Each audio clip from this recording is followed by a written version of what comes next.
ઉત્તર પ્રદેશની બાંદ્રા કોર્ટે શુક્રવારે બાળકોનું યૌન શોષણ કરનારા પતિ પત્નીની ફાંસીની સજા સંભળાવી છે. આ બંને બાળકોનું યૌન શોષણ કરતા હતા અને અશ્લીલ વિડીયો અને ફોટો બનાવીને ડાર્ક વેબ દ્વારા વિદેશોમાં વેચતા હતા. ચુકાદો આપતી વખતે પોક્સો કોર્ટના જજ પ્રદીપકુમાર મિશ્રાએ કહ્યું કે બંને પતિ પત્નીને મરે નહીં ત્યાં સુધી ફાંસીના ફંદા પર લટકાવી રાખવામાં આવે. આ પહેલા કોર્ટે 18 ફેબ્રુઆરીએ બંનેને દોષિત ઠેરવ્યા હતા. પતિ રામ ભવન સિંચાઈ વિભાગનો એન્જિનિયર હતો, જ્યારે પત્ની દુર્ગાવતી ગૃહિણી હતી. સીબીઆઈએ રામ ભવનને 18 નવેમ્બર 2020ના રોજ ધરપકડ કરી હતી, જ્યારે દુર્ગાવતીને સાક્ષીઓ પર દબાણ કરીને સમાધાન કરાવવા બદલ દોષિત ઠેરવવામાં આવી હતી.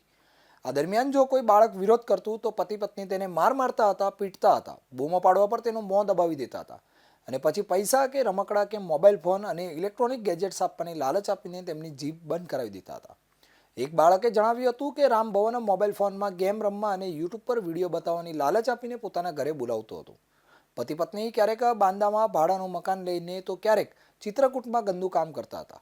આ દરમિયાન પતિ પત્નીએ 50થી વધુ બાળકોનું યૌન શોષણ કર્યું, જેની ફરિયાદ મળવા પર 31 ઓક્ટોબર 2020ના રોજ સીબીઆઈએ રામ ભવન વિરુદ્ધ કેસ દાખલ કર્યો હતો. આરોપ હતો કે તે બાળકોના અશ્લીલ વિડીયો ફોટો બનાવીને ડાર્ક વેબ દ્વારા આંતરરાષ્ટ્રીય પેડોફાઇલ નેટવર્ક સુધી પહોંચાડતો હતો.